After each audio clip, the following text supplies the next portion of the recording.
Hey guys, welcome back to Clownfish TV. This is Kneon. We're actually going to talk about Star Trek. That's not something we talk about much on this channel because I really don't care. I really don't care anymore, but there's some interesting stuff going on with Paramount and CBS All Access and Star Trek that I think is worth talking about. Before we get into it, please subscribe for more pop culture news, views, and rants. Guys, your subs are appreciated, helps the channel go, and you know what? Geeky will be back later on. She's busy right now working on the studio, working on some other stuff, but she's definitely going to be back. And also a side note, for those of you who helped support us by buying a Clownfish TV enamel pin, those are done. They're in, and they're going to be shipped to you by our merchandise partner. So be on the lookout in the mail for those. They should be coming to you very soon. And if you missed out, I don't think we're going to be selling any more pins, to be honest, but you can go to shopclownfish.com and buy some of the other merch that we have. Lots of different stuff there. Man, these turned out really, really nice. All right, guys. So we're going to talk about Star Trek and kind of the decline of Star Trek. Now, this is going to be more of a bird's eye view because I don't cover it as in depth as other channels like Nerdrotic does, because I've pretty much decided that after having my heart broken by Star Wars and Doctor Who and comic books and all these other things, that I was not going to give my time, give my give a shit, whatever I have left to CBS All Access and Star Trek. I did watch the first two episodes of Picard. And after the second episode, it was very apparent this show was not for me. Now, I did like the first episode somewhat. I was like, yeah, this is a nice trip down memory lane. Data looked really weird, but it was like, yeah, okay. I'm getting kicked in the nostalgia bits, but it became very apparent that this show was not for me. I wasn't going to do it. I was out. Good thing I did that, because I heard about some of the stuff that happened during the first season of Picard. I'm like, oh my God, really?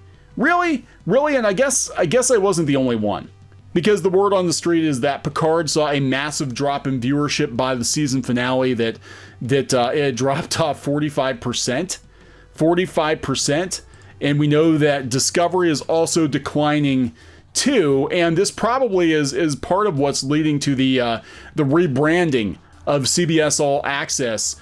Now, we're also going to talk about Wesley Crusher. Shut up, Wesley. Wesley Crusher, and how he's telling the fans that they don't like Star Trek as it is, leave. Just leave. Go do something else.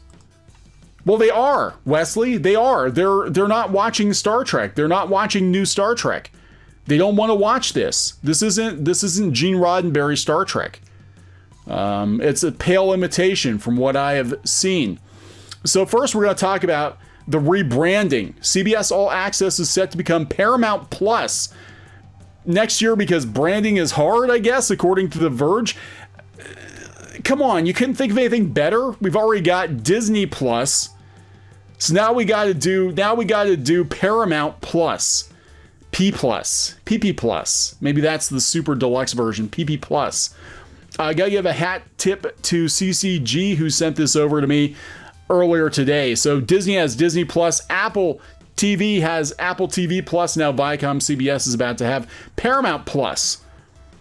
Viacom announced that it would be renaming All Access to Paramount Plus in early 2021. Now, we reported on this. We said that it's very likely that Paramount is going to restructure CBS All Access. That shouldn't surprise anyone. I actually had CBS All Access for a couple months. I'm like, there's like jack all to watch on this. It's not a very good service. So I don't see why they couldn't just throw the content on other platforms. But there we go. Paramount, as part of the rebrand, Paramount Plus will also receive 5 new original series from different verticals across the company, including Paramount, CBS, MTV, and BET. Some new titles include The Offer, a 10-episode scripted miniseries about the making of The Godfather. See, I thought it was a new Godfather series, and I'm like, it's not going to be The Godfather, it's going to be The Godmother, The Godsister. A new iteration of MTV's Behind the Music, and a revival of The Game. In addition to the new series orders announced today, Viacom CBS plans to bring more than 30,000 additional episodes and movies from its various content houses to the streaming service. Now, the obvious question here is, why Paramount Plus? Paramount is a celebrated film studio, but it doesn't hold the same kind of weight and affinity among consumers at large the way Disney does. Well, neither does Peacock. Plus, Paramount doesn't exactly scream for the younger generation the way that Viacom CBS executives reportedly want it to. The whole reason for the new name change is reportedly because executives thought the CBS label wouldn't bring in new young subscribers. Probably not wrong. Why don't they just pull up Peacock and just call it Eyeball? Let's go watch Eyeball. Eyeball Plus. Eyeball Plus Plus. Plus Ultra. There are a couple of reasons that they get Paramount Plus. If we look at Viacom's brands, there are more consumer-friendly names like Nick, Showtime, BET, etc. They're just going on about the name. Who gives a shit? How many streaming services do we need? And where's the new Star Trek? Where's the new Star Trek at? We're not doing more Star Trek? I guess not, because it's not doing that well. Nobody gives a shit. Why can't Seth MacFarlane just buy it already? Isn't that supposed to be a thing? Isn't Seth MacFarlane talking about buying it? The Orville is better than Star Trek. That's sad, because the Orville was supposed to be a parody of Star Trek, and the parody is better than actual Star Trek because actual Star Trek is a parody of itself, such as Lower Decks, which looks god-awful. I've watched a little bit of that, and I'm like, hell no. But not surprisingly, Wil Wheaton, Wesley Crusher, freaking loves it. He loves Lower Decks because, haha, so random. Again, this is coming from Bounding in the Comics. boundinginthecomics.com. Go support the site. I would link to the articles, but YouTube doesn't like it when I link to websites. Sometimes I get strikes for that. It's really stupid. I don't get it. I don't understand YouTube. Star Trek Next Generation star Wil Wheaton tells Star Trek fans who don't like Kurtzman Trek to go do something else. Just go do something else. According to Wil Wheaton, Big Bang Theory star Wil Wheaton, Hollywood nerd Wil Wheaton. He might be the OG Hollywood nerd. I actually blame Wil Wheaton and friends for the Hollywoodification of geekdom, that they brought in all of their Hollywood friends to the geek scene, and they sort of pushed out the OG nerds in the process and brought their sensibilities and tastes and, yes, politics to the gaming table. You know, that's just my opinion. Anyway, Wil Wheaton recently opened up about his thoughts on the current state of Star Trek, and he said it is as exciting now as maybe it has ever been. It's the most exciting. It's the best Star Trek. It's so stunning, brave, diverse, and inclusive, and if you don't like it, you probably voted for Trump. On September 11th, Star Trek news outlet TrekMovie.com published an interview with Wheaton conducted in promotion of his upcoming film Rent-a-Pal. That sounds great. The film follows a lonely man named David who discovers a mysterious VHS tape titled Rent-a-Pal, which contains recordings of the charismatic and friendly Andy. I don't want to rent Wil Wheaton. Who the hell wants to rent Wil Wheaton? Is that on OnlyFans? Can you rent Wil Wheaton? Though Andy appears only through the VHS tape, David finds out Andy's friendly demeanor and the companionship he provides are a smokescreen for a more sinister machination. Yes, just like all these Hollywood geeks you see on YouTube. Just like all of these Hollywood Instagrammers.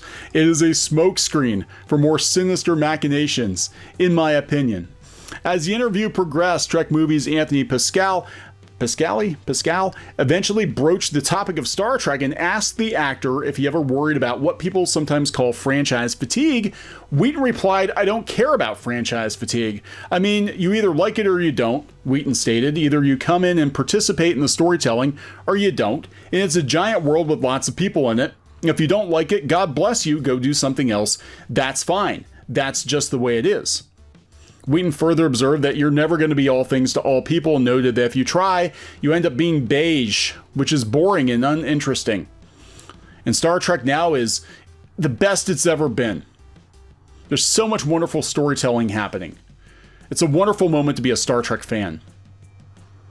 He said that Star Trek Lower Decks is one of the funniest things he's ever seen. I don't think Wil Wheaton gets out much. I don't think he does. Maybe he lives in a gilded cage over there in Hollywood. Who knows? Wheaton then compared Lower Decks to the series he starred in, Star Trek The Next Generation, and said, I interviewed the showrunner and the director, and I've interviewed some of the actors, and we've talked about how if you inverted the A and B stories of Next Gen, then Lower Decks is what you get. And I absolutely love that. So it is upside down and ass backwards. Transporter mishap. Is that what Lower Decks is? Yeah, that's what it looks like to me. It doesn't look anything like Star Trek.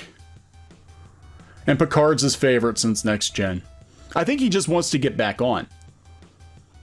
I think he just wants to get back onto Star Trek. He goes on and on and on and on. And there you go. So I'm sure he gets asked this question a lot. Now, I will say he handled it, fairly well. If you don't like it, move on. But then what happens is when the fans move on, they get insulted. They get chased out of the store and down the street. You're not allowed to just walk away because you get asked, why did you walk away? It's like a really uncomfortable moment when you're either, breaking up with someone or returning something to the store. They're like, well, what's wrong with it? What's wrong with me? Why are you breaking up with me? Why are you returning this thing to the store? And you can't really tell them the truth, right? Because you're afraid that they're going to get in your face. But that's what's going on with pop culture right now. They're actively chasing off fans. And they chase you out of the store, out of the restaurant, and down the street. And they call you names. And then they go out and they start smearing you on social media and everything else. But at least he's like, hey, if you don't like it, more power to you. I don't think that, a lot of people would echo those sentiments. They'll be like, well, if you don't like it, there's something wrong with you. There's got to be something wrong with you.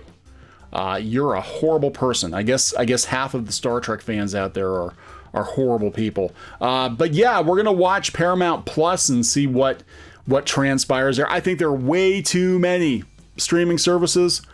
I think it's gonna get crazy. I think it's gonna be like Highlander. I think they're all gonna wind up sort of murdering each other until we only have 2 or 3 that are left. And we'll see what happens. We will see what happens a year from now. Who's left standing? I think Apple TV was kind of an early casualty. It's in Quibi and where the hell that thing is. I'm gonna wrap this one up. Please subscribe for more pop culture news, views, and rants, and we'll talk later.